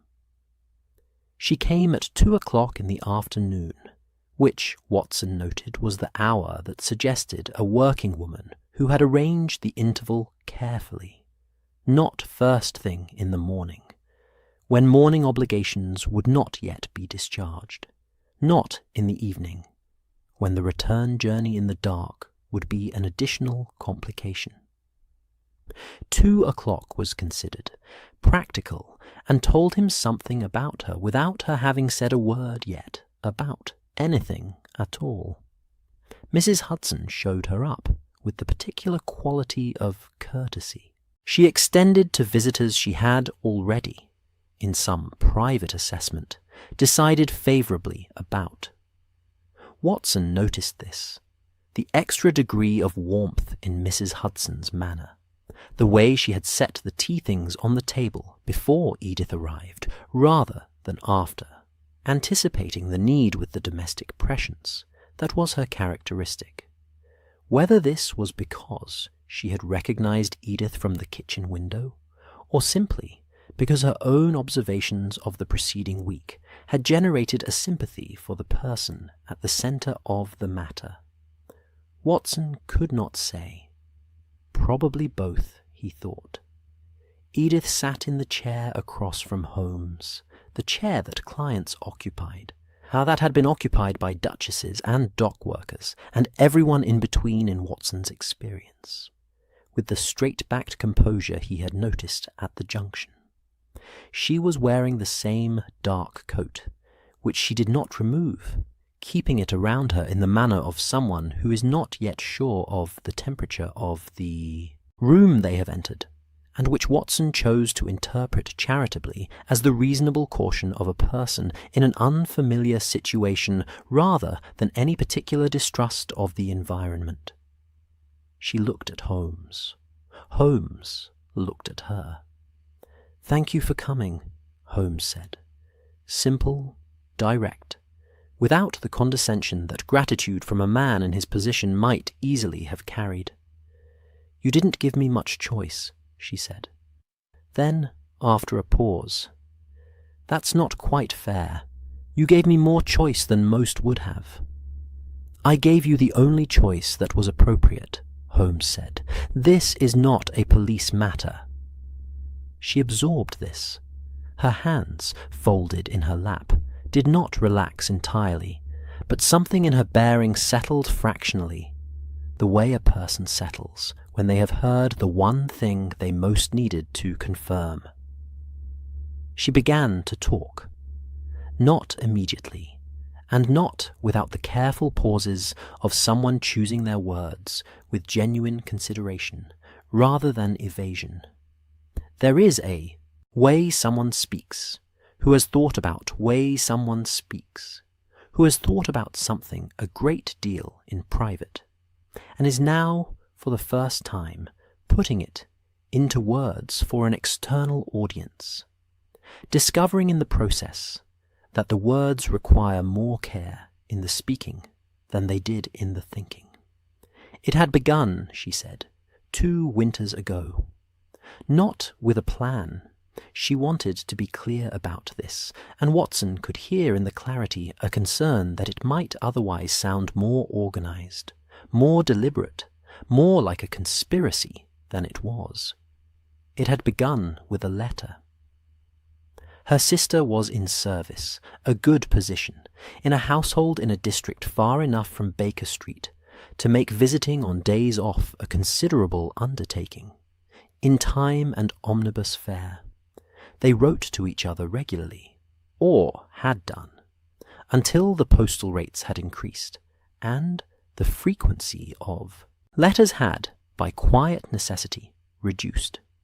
Not stopped, but reduced, from weekly to fortnightly, then to monthly, and the reduction in letters had been accompanied by a reduction in something harder to name, but equally real.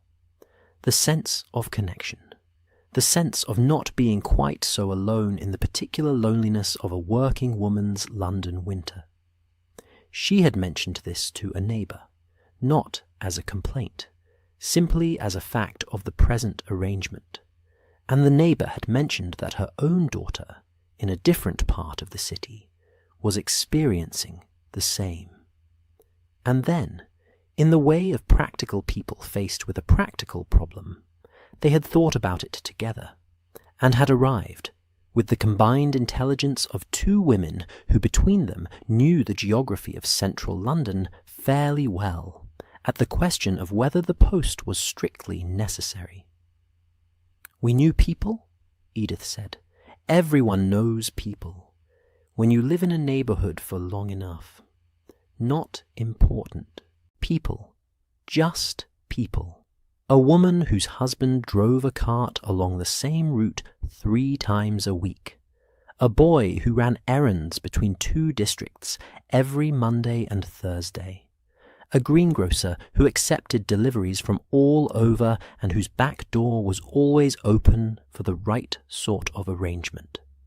She paused. We asked. People said yes. It grew. Holmes listened with his hands together in that particular cathedral configuration, the fingertips pressed together, the eyes slightly lowered, that Watson associated with his most concentrated attention. He did not interrupt. He did not redirect. He listened with the full, patient quality of someone who knows that the shape of a thing can only be seen if you allow it to be shown, rather than extracting it by force. "How many?" Holmes asked, when she had reached a natural pause. She considered. "Directly, perhaps 30. Families in this area who use the network to send notes or small things to people elsewhere.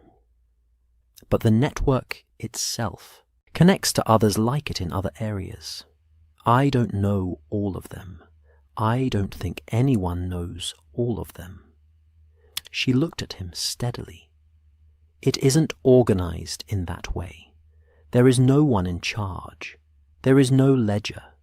People know their own portion of it, and trust that the other portions are similarly held. The chalk marks," Holmes said. "Simple enough to learn, simple enough to change if it became necessary." She said it without defensiveness, as a simple statement of the system's design. A horizontal mark means a node is open. The added line means it's been used and is resting. Nothing more than that. And the decision to keep it within the neighbourhood, to avoid drawing it into anything larger or more visible, was deliberate, Edith said. "From the beginning. We are not," she paused, choosing the word with care, "revolutionaries. We are not making a point. We are writing letters to our sisters." The room was quiet for a moment. The fire made its small sounds. Outside, Baker Street moved through its Tuesday afternoon with the ordinary energy of a city that did not know, and did not need to know, about this particular conversation. Watson found, to his mild surprise, that he had not written a single word in his notebook since she began speaking. He had simply listened. It was Holmes who raised the question of Lestrade, and he raised it gently, in the manner of a man managing a complexity on behalf of someone else, rather than on his own behalf. "A report has been filed," he said. "Nothing alarming. Observations, nothing more. The constable who made the report is thorough and well-intentioned. At present, there is no active inquiry." He looked at her directly. "I want to be transparent with you about this, because you deserve transparency." Edith's expression did not change dramatically, but something moved through it.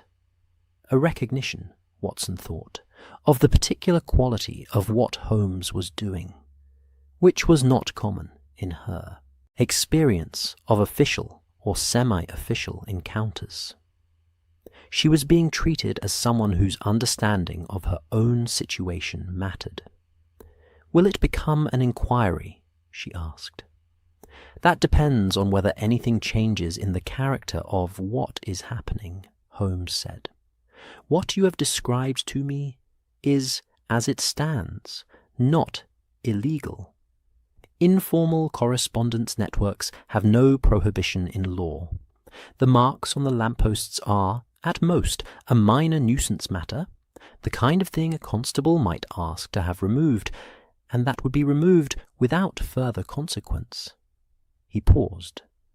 "Provided the network does not expand into anything that acquires a different character, commercial, political, or otherwise, it will, in all likelihood, remain what it is, beneath the formal notice of the law." She was quiet for a moment. Then, "And you?" "I am not the law," Holmes said simply. Another silence, shorter. "No," she said. "I can see that." Watson made tea because the conversation had arrived at a moment that wanted something warm and ordinary in the room alongside it, and because making tea was the thing he could contribute to the situation that was immediately available to him. Mrs. Hudson had anticipated this also. The kettle on the hob downstairs was already at temperature when he descended briefly to collect it, and he returned with the pot and 2 additional cups to find Holmes and Edith in the easy, slightly surprised quiet of 2 people who have said the important things and are now discovering that they are comfortable with each other. They talked, over tea, about other things, about the neighbourhood, about the winter, about Edith's sister, who was, she said, well, and who had, in her most recent letter, delivered through the network, naturally, mentioned that she was hoping to save enough by spring to visit in person, which was a better thing than any letter. Holmes asked 1 or 2 questions about the network's geography that were, Watson understood, not investigative, but genuinely interested. The same quality of curiosity he brought to anything that demonstrated human ingenuity applied to practical necessity. He asked about the cart driver whose route had been one of the first channels. He asked whether the greengrocer had been formally invited into the arrangement, or had simply been used without his knowledge. "He knows," Edith said, with a small, private smile. "He has known for about a year. He doesn't participate, he doesn't want to, but he leaves the back door unlocked on Sundays and says nothing. His wife sends a note to her cousin in Islington about once a month, through us." Holmes received this with the expression Watson thought of as genuine delight. The quiet, internal version, the one that did not announce itself, but was visible if you knew where to look. She left at 3:30. Holmes had said, at the end of the conversation, 2 things. The first was that he would speak to Lestrade, not to report anything, but to provide sufficient reassurance about the character of the matter to ensure that Constable Rees's diligent report was not pursued with the active attention it might otherwise receive. He said this without drama, as a practical measure that was within his capacity, and that was the appropriate thing to do. The second thing he said was this: "The system you have built is well made. Look after it carefully." Edith paused at the door of the sitting room, the dark coat, the excellent boots, the straight-backed composure that Watson had noticed from the beginning, and regarded Holmes with an expression that was not gratitude exactly, because gratitude would have implied an obligation, and this had not been that kind of encounter. It was something closer to recognition, the expression of someone who has been seen accurately. "We will," she said. Then she was gone, and her footsteps descended the stairs, and the door of 221B closed behind her, and Baker Street received her back into its ordinary Tuesday afternoon. Holmes sat for a long time after she left, in his chair with his tea going cold beside him, and the fire burning low. Watson sat across from him, and did not disturb the quiet, which had the quality of a thing that wanted to be inhabited rather than filled. He thought about what he would write in the case-book. He thought about what he would not write. He thought about 5 people who had, over the course of a single Sunday, observed the same small network from 5 different distances. Watson from his armchair, Mrs. Hudson from her kitchen window, Lestrade from his Thursday report pile, Mycroft from a supplementary observation filed by a thorough young clerk, and Holmes from the window where it had all begun, and how each observation had been true, and how none of them alone had been sufficient, and how together they had assembled something that was, in the end, not a mystery at all, but simply a very human arrangement, seen from close enough to understand. "Lestrade," Watson said eventually. "Tomorrow morning," Holmes said, "I'll write to him tonight. He will be relieved, I think. He did not want it to be anything more than it was." "And Mycroft?" Holmes considered. "A note. 3 lines. He will appreciate the economy." Watson nodded. He opened his case-book. He wrote the date at the top of the page, and beneath it, the words that he would return to many times in the years following, in the quiet moments when this particular Sunday came back to him with the particular warmth of things that had resolved themselves gently. 5 voices, 1 truth, carried quietly like a letter. The week after Edith's visit passed in the ordinary way of weeks that follow something quietly significant. Not with drama or aftermath, but with the gentle settling that occurs when a thing has been understood and set in its proper place.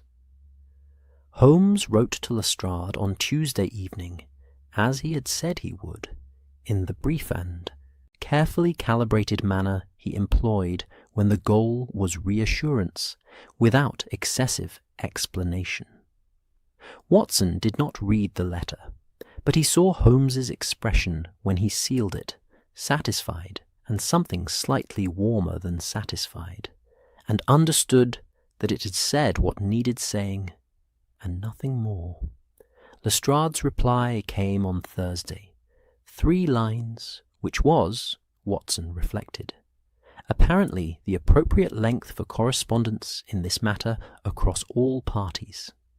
He gathered from Holmes's brief nod, upon reading it, that Constable Rees had been commended for his thoroughness and redirected toward other observations, and that the pending report had been quietly filed in the category of matters resolved without formal action, which was a category that the Metropolitan Police maintained, Watson suspected, with more frequency than its public communications suggested.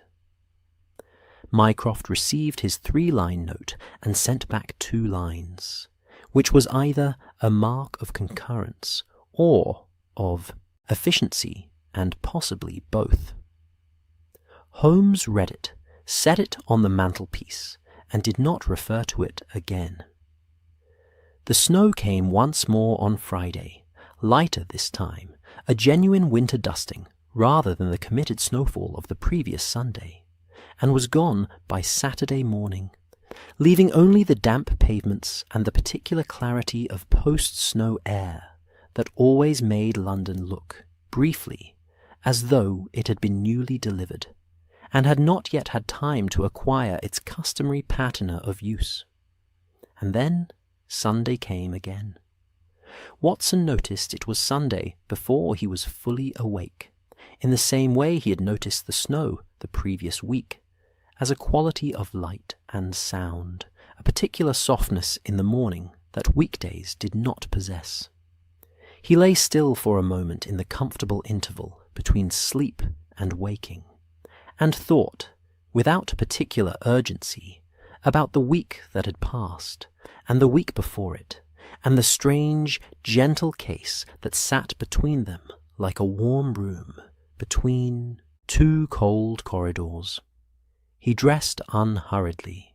He descended to the sitting-room. Holmes was not at the window.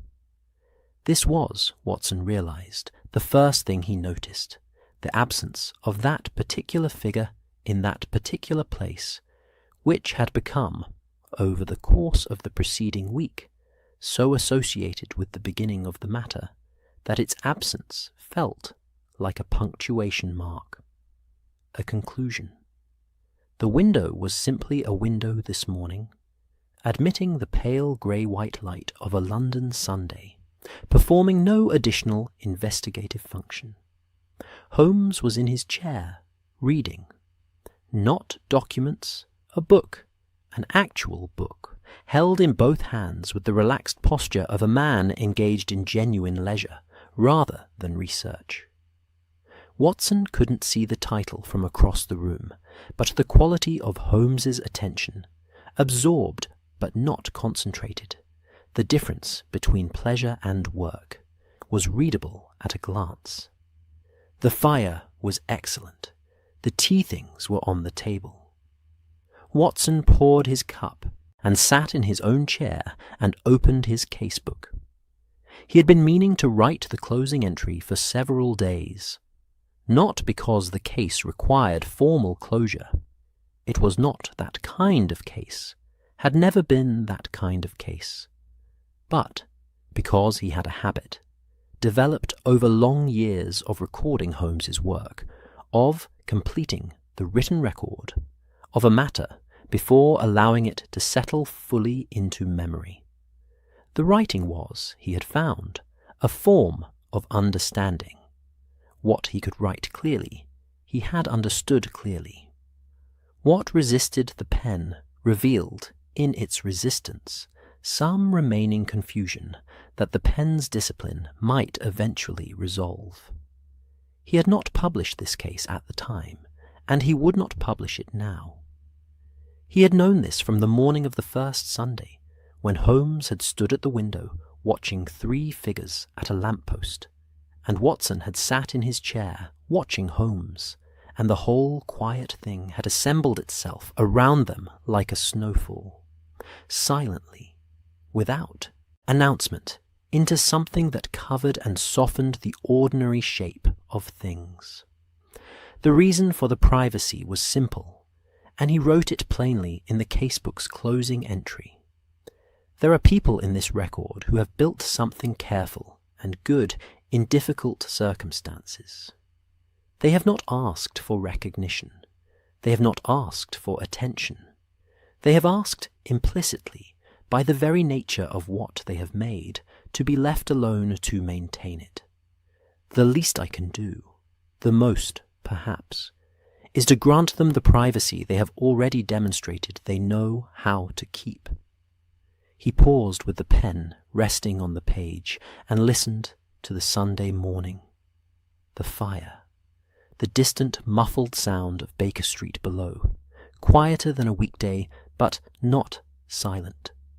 London never quite managed silence, even on Sundays, even in snow. The small sound of Holmes turning a page. Somewhere below, the domestic percussion of Mrs. Hudson's morning beginning, the particular sequence of sounds that meant the household was in its proper order, the kettle and the cupboard and the footstep on the flagstone. He dipped the pen and continued. What I remember most clearly, writing this now, he wrote, is not the case itself, not the chalk marks or the greengrocer's back door or Lestrade's 3 lines or Mycroft's 2, but the Sunday.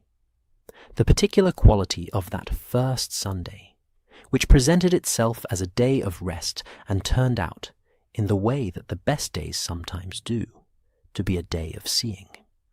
Holmes saw 3 figures at a lamp-post. Mrs. Hudson saw a woman pause at a railing. Lestrade saw a pattern in a constable's report. Mycroft saw a shape in a clerk's supplementary observation.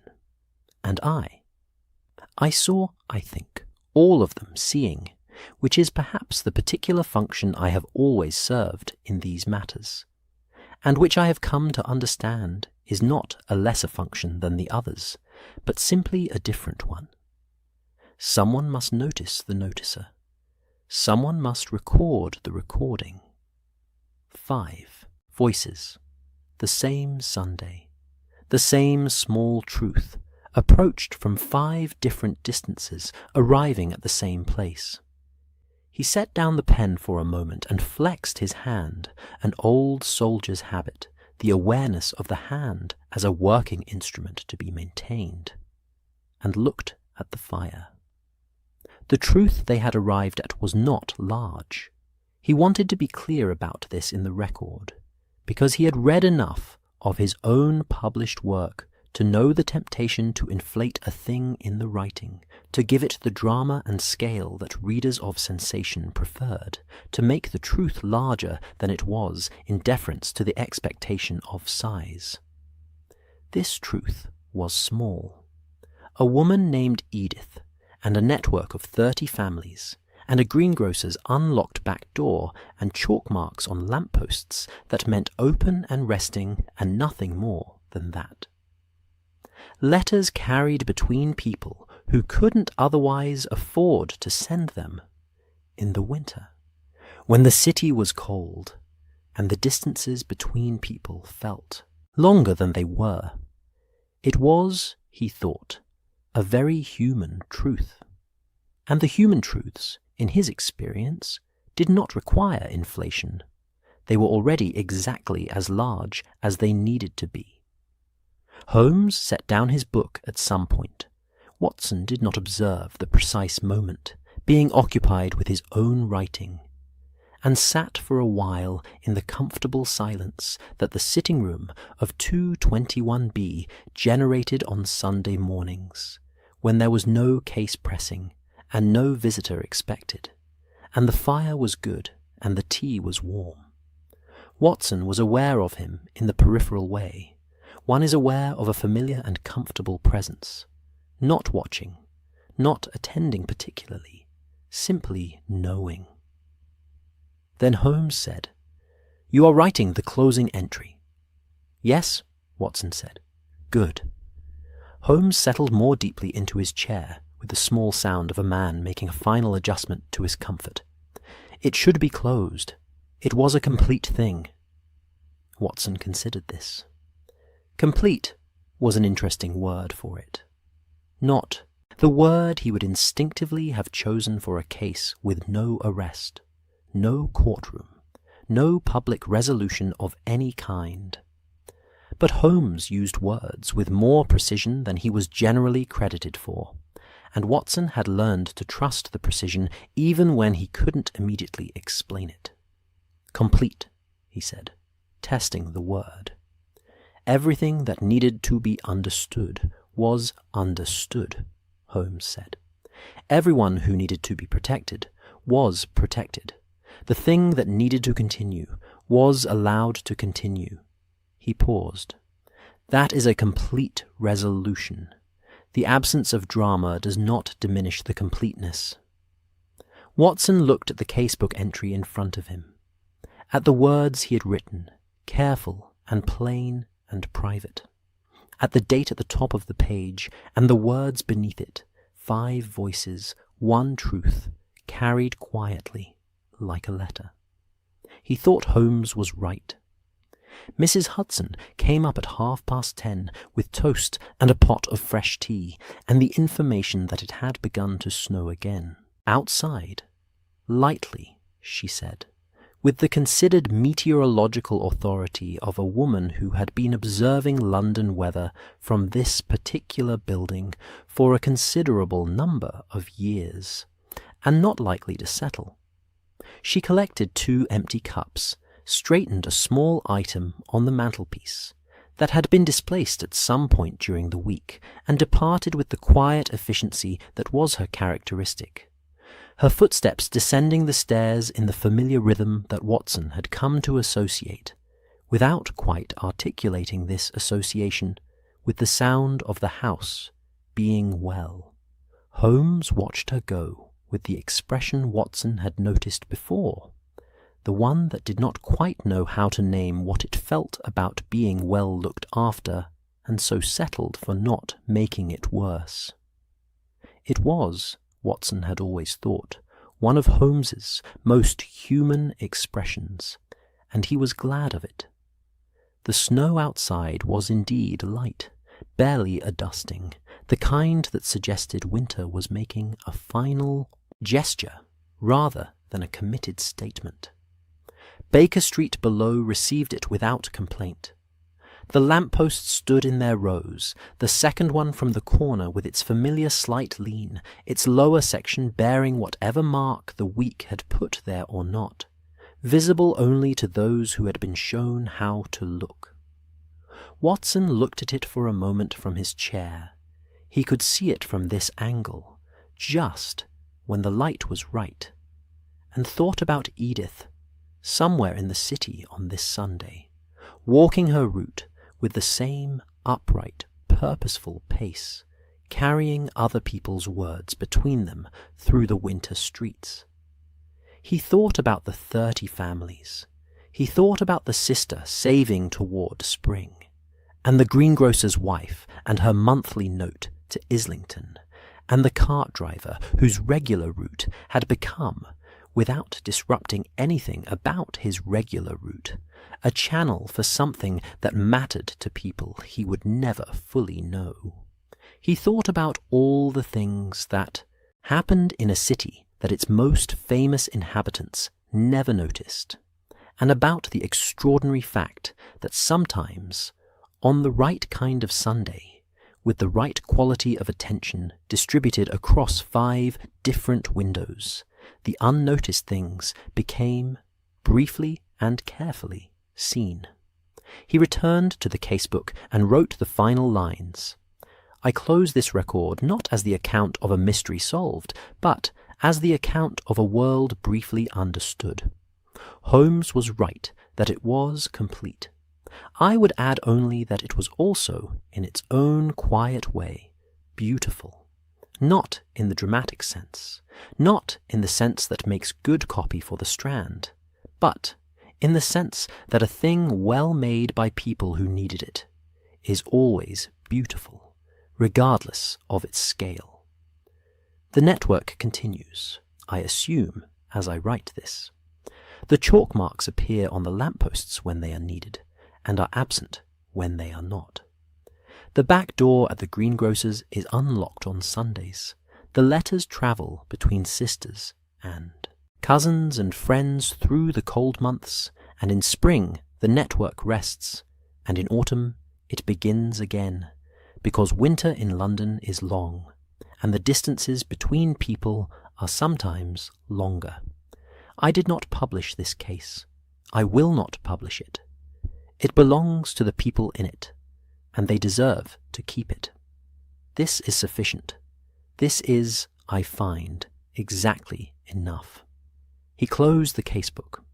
The afternoon came in slowly, as Sunday afternoons do, without hurry, without announcement, the light shifting from the pale grey of morning to the warmer, lower gold of a winter afternoon that has decided, against all meteorological expectation, to be briefly and genuinely beautiful. It came through the sitting-room windows in long rectangles across the floor, the same pale warmth that Watson had noticed on the first Sunday of this account, though he had not known then what he was looking at, or what the week would make of it. Holmes read.